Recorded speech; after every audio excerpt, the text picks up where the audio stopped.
Bangladesh bank থেকে টাকা নাই হয়ে যায়, কিভাবে পাচার হয় বা কিভাবে চলে যায়, গায়েব হয়ে যায় টাকা? টাকা যাওয়ার কয়েকটা স্বীকৃত পথ আছে, সেই পথগুলো কি বাংলাদেশ ব্যাংক বন্ধ করেছিল? 2 নম্বর হচ্ছে টাকা না যাওয়ার ক্ষেত্রে কয়েকটা স্বীকৃত বিধিবিধান আছে, বাংলাদেশ ব্যাংক কি সেই বিধিবিধানগুলোকে আরোপ করেছিল? যেমন বলা হয়েছিল যে দেশ থেকে মাত্র 17টা প্রতিষ্ঠানকে অনুমতি দেওয়া হয়েছিল যারা বিদেশে বিনিয়োগ করতে পারবেন। তাহলে বিদেশে বিনিয়োগ করার ক্ষেত্রে একটা বিধান বাংলাদেশ ব্যাংক করেছে।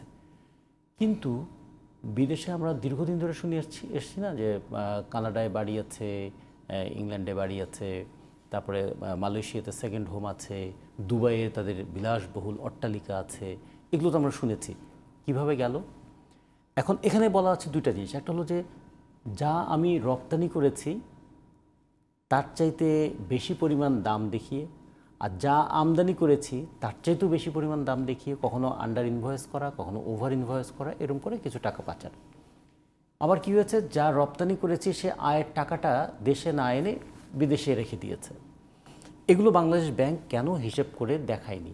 এক্সপোর্ট প্রমোশন ব্যুরো বলছে যে এত পরিমাণ এক্সপোর্ট হয়েছে, বাংলাদেশ ব্যাংক দেখলো এই পরিমাণ টাকা কি এসেছে? যদি না এসে থাকে সাথে সাথে তো শোকজ করার কথা ছিল। পরে যখন বলল যে এই পরিমাণ টাকার হিসেব পাওয়া যাচ্ছে না, রপ্তানি উন্নয়ন ব্যুরোর হিসাব আর বাংলাদেশ ব্যাংকের হিসেবের যখন গরমিল হয় সাথে সাথে তো তাদের মাথা খারাপ হয়ে যাওয়ার কথা ছিল যে আমাদের বৈদেশিক মুদ্রার রিজার্ভে এত বড় টান পড়ে যাচ্ছে। এবং ইন্টারন্যাশনাল ফিনান্সিয়াল ইন্টিগ্রিটি যারা নিয়ে কথাবার্তা বলেন তারা বলছে যে প্রতি বছর গড়ে প্রায় $7 বিলিয়ন করে বাংলাদেশ থেকে পাচার হয়েছে। দেখুন, $4.5 বিলিয়ন IMF-এর কাছ থেকে লোন পাওয়ার জন্য আমরা প্রতি বছর 4 বার করে বিদ্যুতের দাম বাড়ানোর শর্তে তার কাছ থেকে সরকার লোন নিল, আর সে প্রতি বছর এরকম 92,000 কোটি টাকার মতো করে পাচার হয়ে যেতে দিল। আচ্ছা, প্রতি বছর 92,000 কোটি টাকা পাচার মানে কি? খেয়াল করে দেখুন, যে পদ্মা সেতু নিয়ে এত গর্ব করে, অনেক ব্যয় সত্ত্বেও সেই পদ্মা সেতুর তো খরচ পড়েছে 30,000 কোটি টাকা। তার মানে প্রতি বছর 3টা করে পদ্মা সেতু পাচার হয়েছে। অথবা যে মেট্রো রেল নিয়ে গর্ব করি আমরা, 22,000 কোটি টাকা মেট্রো রেল শেষ পর্যন্ত 30,000 কোটি টাকায় গিয়ে ঠেকছে। সেই মেট্রো রেল প্রতি বছর 3টা করে মেট্রো রেলের টাকা পাচার হয়ে গেছে। তো এগুলো কেউ দেখলো না? বাংলাদেশ ব্যাংকের কি কোনো রোল ছিল না? এবং যে কারণে দেখুন বাংলাদেশ ব্যাংকের গভর্নর নিজেও এখন পলাতকের খাতায় চলে আসছে তার নাম। কেন হলো? যার উপর দায়িত্ব ছিল আমাদের গোটা দেশের মানুষের সম্পদটাকে সুরক্ষিত করবার, তিনি কিভাবে সেই ভাণ্ডারটা উজাড় করে দিলেন। 1,98,000 কোটি টাকার খেলাফি ঋণ, এবং এসালম নামের একটা প্রতিষ্ঠান, সে কি পরিমাণ ঋণ পেতে পারে এবং কি পরিমাণ ঋণ তাকে দেওয়া হয়েছে। জনতা ব্যাংক নামে একটা ব্যাংকের তার যে মূলধন তার চেয়ে তো বেশি পরিমাণ লোন সে দিয়ে বসে আছে। এগুলো কি বাংলাদেশ ব্যাংক দেখার কথা ছিল না? এগুলো দেখেনি কেন? এগুলোকে একটা বিচারের আওতায় আনা উচিত, জবাবদিহি এবং বিচারের আওতায় আনা উচিত।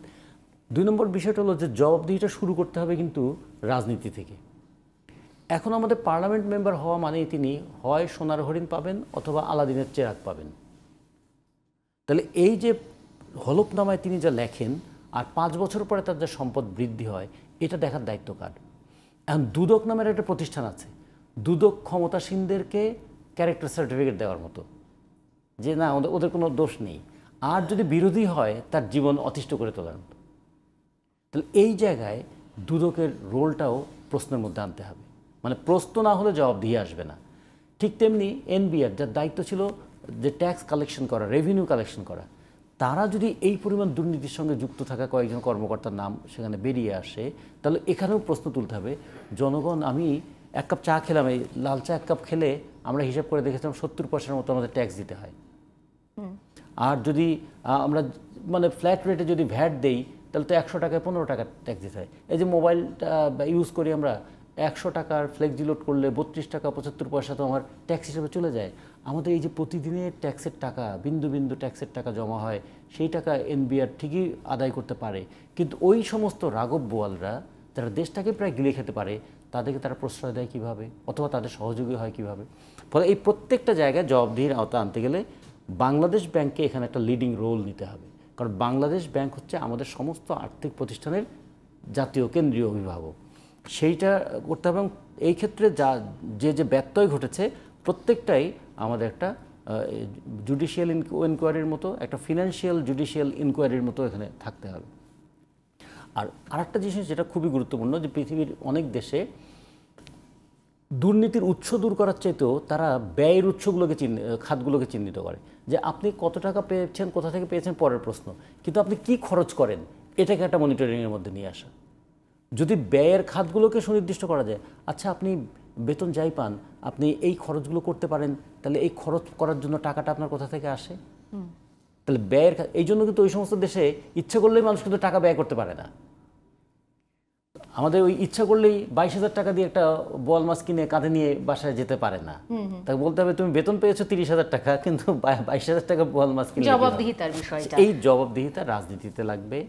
রাজনৈতিক এই জবাবদিহিতাটাই আসলে আমাদের ফিনান্সিয়াল ইনস্টিটিউটগুলোকেও জবাবদিহির মধ্যে আনতে পারবে। অবশ্যই।